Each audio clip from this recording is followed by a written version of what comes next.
Doctor صاحب یہ فرمائیے گا کہ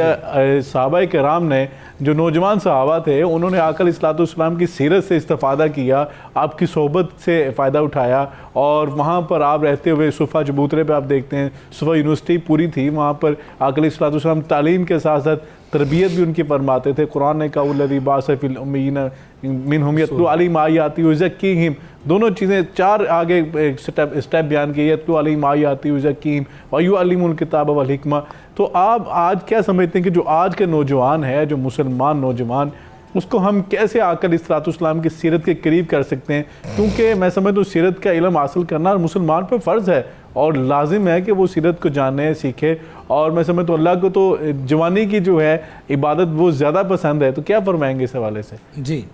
اعوذ باللہ السمیع العلیم من الشیطان الرجیم من حمزہ ونفخہ ونفثہ،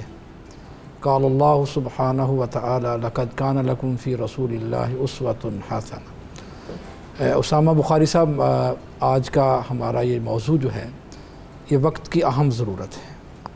اور آپ نے ایک بہترین اور صحیح موضوع کا انتخاب کیا ہے، تو اسی کے ریلیونس آپ کا سوال بھی ماشاءاللہ بہت اچھا ہے کہ آج کے ہمارے نوجوان کو کس طرح ہم سیرت رسول صلی اللہ علیہ وسلم کے قریب کر سکتے ہیں۔ جی، تو یہ ایک بڑا اہم سوال ہے اور وقت کی ضرورت بھی ہے۔ بے شک، جس طرح کہ آپ نے کہا کہ اس وقت ملک پاکستان میں 70% نوجوان ہیں، اور آج کی اس انفارمیشن ٹیکنالوجی کے دور میں اور سوشل میڈیا پر جو اس وقت حالات ہیں، ہم فکری بحران کا شکار ہیں، اور ایک کہہ لیں کہ گمبھیر صورتحال اس وقت بن چکی ہے، اور ہمارا نوجوان جو ہے وہ صحیح اسلامی فکر، عقیدہ اور تہذیب و ثقافت سے دور ہوتا چلا جا رہا ہے۔ جی، اور ہمارے نوجوان کی جو صلاحیتیں ہیں وہ ایسے کاموں پر صرف ہو رہی ہیں جن کا نہ ملک کو فائدہ ہے، نہ قوم کو فائدہ ہے، اور نہ ہمارے دین کو فائدہ ہے۔ تو اس تناظر میں یہ سمجھتا ہوں کہ سیرت رسول صلی اللہ علیہ وآلہ وسلم ہی وہ روشن چراغ ہے جس سے ہم رہنمائی اور ہدایت لے سکتے ہیں۔ دیکھیں، رسول اللہ صلی اللہ علیہ وآلہ وسلم نے جب مکہ مکرمہ میں اعلان نبوت فرمایا تو حضرت علی رضی اللہ تعالیٰ عنہ بچے تھے اور وہ مسلمان ہوئے، اور اسی طرح ہم دیکھتے ہیں کہ مکہ مکرمہ ہی میں ایک اہم نام حضرت سعید بن زید رضی اللہ تعالیٰ عنہ کا ہے، اور آپ دیکھیں کہ وہ جو رسول اللہ صلی اللہ علیہ وسلم سے سیکھتے تھے قرآن مجید، وہ جا کر دیگر افراد کو پڑھایا بھی کرتے تھے۔ حضرت عمر فاروق رضی اللہ تعالیٰ عنہ کا مشہور واقعہ ہے نا اسلام لانے کا، تو وہ یہی تھا کہ وہ حضرت سعید بن زید رضی اللہ تعالیٰ عنہ ان کی بہن کو اور ان کے بہنوئی کو قرآن مجید پڑھا رہے تھے۔ اس طرح حضرت ارقم رضی اللہ تعالیٰ عنہ کی مثال ہمارے سامنے ہے،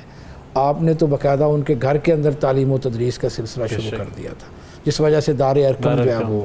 معروف ہے۔ اور اس سے بڑھ کر جناب حضرت مصعب بن عمیر رضی اللہ تعالیٰ عنہ ہیں، اور ان کی نوجوانی کے واقعات تو ہماری تاریخ کی کتابوں میں بھی، اور ہم بڑی اچھی طرح اس سے واقف بھی ہیں۔ رسول کریم صلی اللہ علیہ وسلم نے ان کو اس نوجوانی کے عالم میں باقاعدہ طور پر جو اسلامک ہسٹری میں اپوائنٹمنٹ لیٹرز ملتے ہیں، ان میں حضرت مصعب بن عمیر کا ہے کہ آپ نے ان کو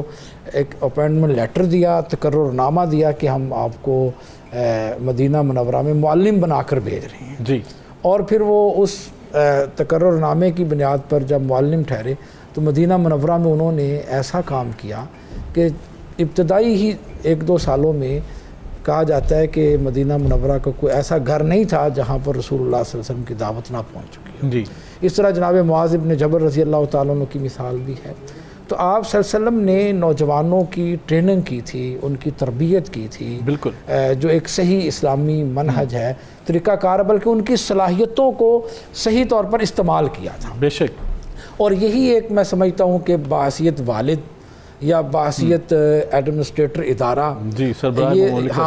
سربراہ مملکت، یہ ہماری ذمہ داریاں ہوتی ہیں کہ ہم کس طرح نوجوانوں کو ایک پازیٹیو تھنکنگ کی طرف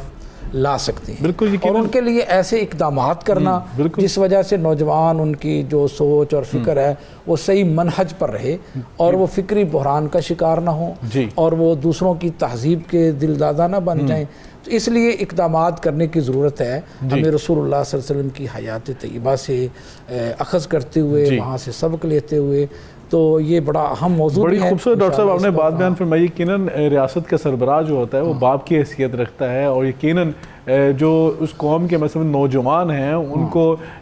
مثبت راہیں دکھانا، ان کی صلاحیتوں کو اجاگر کرنا، ان کی صلاحیتوں کو استعمال کرنا، یہ ریاست کے سربراہ کی اور بڑے کی ذمہ داری ہوتی ہے، چاہے وہ گھر کا بڑا ہے، کیونکہ گھر بھی ایک ریاست ہے۔ تو باپ جو ہوتا ہے، اور میں سمجھتا ہوں کہ ان کو اپنی ذمہ داری کا احساس کرتے ہوئے نوجوانوں کو صحیح ڈائریکشن دینی چاہیے، اور قوموں کے جو بڑے ہوتے ہیں یقیناً وہ اپنی قوموں کی فکر بھی کرتے ہیں۔